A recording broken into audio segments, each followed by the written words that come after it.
तो बच्चों आज हम देखने वाले हैं अनुलेखन इकाई। पिछले वीडियो में हमने अनुलेखन की परिभाषा देखी थी और जो अनुलेखन और अनुलेखन की इकाइयों के बारे में एक साथ आपके एग्जाम में 5 नंबर कहा जाता है तो आपको कितना करना होगा वो हम देख लेते हैं। तो ये अनुलेखन की इकाई वाला जो टॉपिक है ये आपके क्लास 12 बायोलॉजी के वंशागत का आणविक आधार वाले चैप्टर से लिया गया है। ठीक, इसमें आपको सबसे पहले लिखना होगा कि डीएनए में अनुलेखन इकाई के निम्न भाग होते हैं: प्रमोटर, संरचनात्मक जीन, टर्मिनेटर और समापक।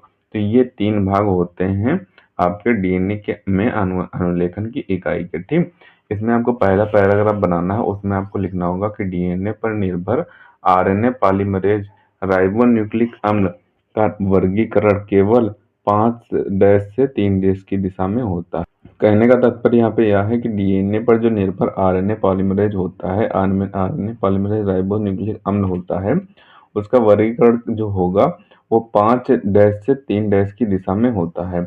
आगे आपको लिखना होगा कि अतः डीएनए का 3' से 5' की ओर ध्रुवता वाला रज्जु ही एक टेम्पलेट की तरह कार्य करता है। यानी कि जो 5' से 3' की वाला होता है वो वर्गीकरण में सहायता करता है और जो 3' से 5' की ओर ध्रुवता वाला रज्जु होता है वो टेम्पलेट की तरह कार्य करता है। यानी कि एक टेम्पलेट की तरह कार्य करता है। आगे लिखना होगा कि डीएनए का यह रज्जु टेम्पलेट रज्जु कहलाता है। अगर आपके एग्जाम में टेम्पलेट रज्जु की परिभाषा आ जाती है तो आप इतनी लिख देंगे यहाँ से यहाँ तक तो आपको सही मान ली जाएगी। ठीक, तो आगे लिखना होगा कि डीएनए का यह रज्जु टेम्पलेट रज्जु कहलाता है। फिर आपको पैराग्राफ चेंज करना होगा और आगे लिखना होगा डीएनए का दूसरा यानी कि 5' से 3' की ओर ध्रुवता वाला रज्जु अनुलेखन के समय विस्थापित हो जाता है। यानी कि जो डीएनए का दूसरा रज्जु होता है जो कि 5' से 3' की ओर ध्रुवता वाला होता है, जो अनुलेखन की प्रक्रिया होती है उस समय ये जो रज्जुक होता है ये विस्थापित हो जाता है। ठीक, ये विस्थापित हो जाता है। इस पर क्षारकों का क्रम संश्लेषित किए जाने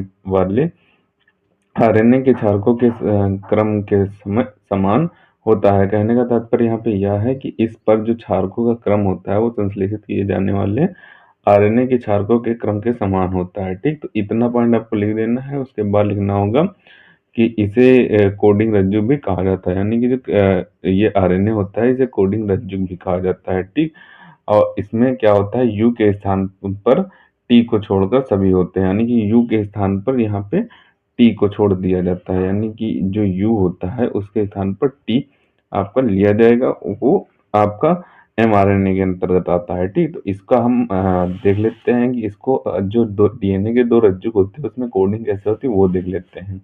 तो डीएनए का जो पहला रज्जु होता है वो 3' से 5' की ओर होता है जिसे टेम्पलेट रज्जु बोलते हैं। दूसरा रज्जु जो होता है वो कोडिंग रज्जु होता है, वो 5' से 3' की ओर होता है।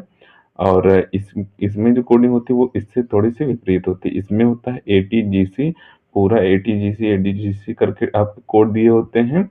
और दूसरे में जो 5' से 3' की ओर है जिसे कोडिंग रज्जु बोल रहे हैं उसमें टीएचसीजी होता है। उसमें टीएचसीजी सभी इस प्रकार के कोड दिए होंगे। यानी कि सभी इस तरीके के कोड दिए होते हैं। इसके बाद एक पॉइंट आपको और लिख देना है कि इस डीएनए से बनने वाला एमआरएनए होगा। यानी कि जो इस डीएनए से बनने वाला आरएनए होगा वो एमआरएनए कहलाता है, जो कि जिसका कोड होता है 5' से 3' की ओर और यूएसीजी। यानी कि ये इसका एमआरएनए का यहाँ पे कोड हो जाएगा। ठीक, तो अनुलेखन की इकाई में आपको इतना लिख देना है। ठीक, अनुलेखन की परिभाषा पूछी जाए तो आपको जो हमने पिछले वीडियो में पढ़ाया हुआ है वो लिख देना है। अनुलेखन की इकाई में आपको ये इतना कर देना है। ठीक, पूरा क्वेश्चन पूछा जाए तो अनुलेखन की पहले वहां से जो परिभाषा उठाना उसके बाद ये इतना पार्ट कर देंगे तो आपको पूरे 5 नंबर मिल जाएंगे। ठीक, तो इतना आप ऊपर से स्क्रीनशॉट कर लें। इससे आपको बेहतर ढंग से और अच्छे तरीके से तैयार कर लेना है। इंपॉर्टेंट है, आपके एग्जाम में कई बार आया हुआ है और इस बार चांस भी रहेंगे आपके एग्जाम में आने के। तो सबसे पहले इतना पार्ट का स्क्रीनशॉट करें। अब बचे हुए पार्ट का यहाँ पे आप स्क्रीनशॉट करें और जो नीचे पार्ट बच गया इसका भी स्क्रीनशॉट कर लें। तो इसे आपको बेहतर ढंग से और अच्छे तरीके से तैयार कर लेना है। मिलते हैं किसी नए वीडियो में नए टॉपिक के साथ, तब तक के लिए धन्यवाद। और अगर अभी तक आपने हमारे इस चैनल को सब्सक्राइब नहीं किया है तो प्लीज़ सब्सक्राइब जरूर कर लें, क्योंकि हम इसी तरीके से क्लास 12 से रिलेटेड इंपॉर्टेंट टॉपिक पर वीडियो डालते रहते हैं।